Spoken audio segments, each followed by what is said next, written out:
Hello friends, क्या आप अपनी इंग्लिश इंप्रूव करना चाहते हैं? क्या इंग्लिश अच्छी नहीं होने के कारण आपका कॉन्फिडेंस लेवल लो हो जाता है? सो इस वीडियो को आखिरी तक ध्यान से देखिए और नोट करना स्टार्ट कर दीजिए। तो दोस्तों, यदि आपने हिंदी में पढ़ाई की है या रीजनल लैंग्वेज में अपनी स्टडी कंप्लीट की है तो डेफिनेटली आपका मन करता होगा कि मेरी भी इंग्लिश बहुत अच्छी हो जाए, मैं भी फर्राटेदार इंग्लिश बोलने लग जाऊं। और कभी कभी आप लो फील करते होंगे, आपका कॉन्फिडेंस लेवल कम हो जाता होगा। तो आज के बाद याद रखिए कि जब भी आप अपनी इंग्लिश इंप्रूव करना चाहते हैं, एक मैसेज अपने माइंड को जरूर दीजिए कि मेरी मदर टंग के ऊपर, मेरी मातृभाषा पर बहुत अच्छी पकड़ है। I am very good in my mother tongue और मैं एक और लैंग्वेज सीखने जा रहा हूं, मैं इंग्लिश इंप्रूव करने जा रहा हूं, मैं स्पीकिंग इंप्रूव करने जा रहा हूं, मैं दूसरी लैंग्वेज सीख रहा हूं। तो जब आप इस तरीके का थॉट अपने मन में रखेंगे, आपको कॉन्फिडेंस फील होगा कि मेरी एक लैंग्वेज पे पहले से ही पकड़ है और मैं दूसरी लैंग्वेज सीख रहा हूं, मैं इंप्रूव कर रहा हूं। और इंग्लिश सीखने के लिए आपको क्या करना है? 3 चीजें जो आपको ध्यान रखनी है, नोट करना स्टार्ट कर दीजिए। कि पहली बात, थिंक इन इंग्लिश।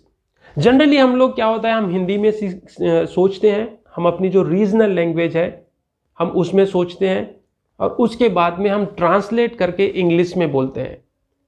तो यहाँ पे ध्यान देने वाली बात है कि आप अपनी रीजनल लैंग्वेज में सोच रहे हैं, आपका इनपुट हो गया आपकी regional language, for example Hindi हो गया, फिर आपने प्रोसेस की और आपने उसको इंग्लिश में बोलना स्टार्ट कर दिया।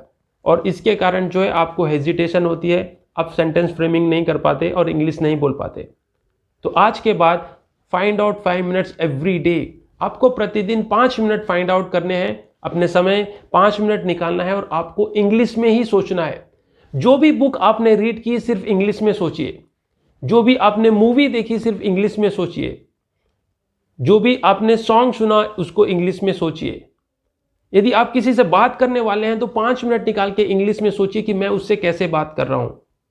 आपके आसपास की जो भी चीजें हैं उसके बारे में आप इंग्लिश में सोचना स्टार्ट कर दीजिए कि ये चीजें ऐसी ही क्यों हैं, सिर्फ इंग्लिश में सोचिए। तो 5 minute you have to think in English. दूसरी एक्सरसाइज जो आपको करनी है, you have to speak in English. आपको इंग्लिश में बोलना है और उसके लिए आपको ज्यादा टाइम नहीं चाहिए, सिर्फ 5 मिनट। शुरू में सिर्फ 5 मिनट निकालिए। यदि आप फैमिली में हैं, अपने फैमिली के साथ रहते हैं तो उनके साथ इंग्लिश में बोलिए।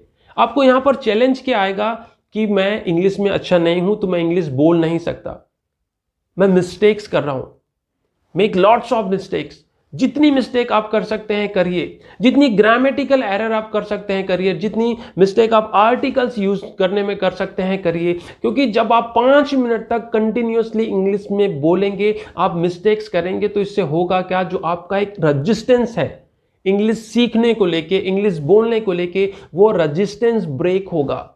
जब आप कंटिन्यूअस 5 मिनट तक बोलेंगे, आपका रजिस्टेंस ब्रेक होगा और उससे आपको इंग्लिश बोलने में आसानी होगी। तीसरा काम जो आपको करना है, you have to practice in front of mirror. आपको मिरर के सामने प्रैक्टिस करनी है। जब भी आप घर में अकेले हैं, 5 मिनट निकालिए और मिरर के सामने खड़े होकर इंग्लिश में बात कीजिए।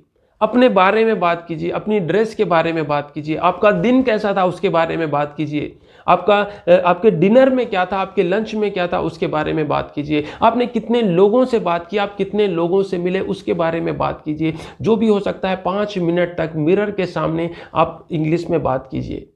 सो दोस्तों, यदि आप ये 3 बातों का ख्याल रखते हैं, आप इंग्लिश में सोचते हैं, इंग्लिश में बात करते हैं और मिरर के सामने प्रैक्टिस करते हैं, तो 8वें दिन, 7 दिन तक प्रैक्टिस करने के बाद 8वें दिन आपका कॉन्फिडेंस लेवल बिल्कुल ही अलग होगा। If you really like this 3 tips, please like my channel, subscribe my channel, hit the bell icon.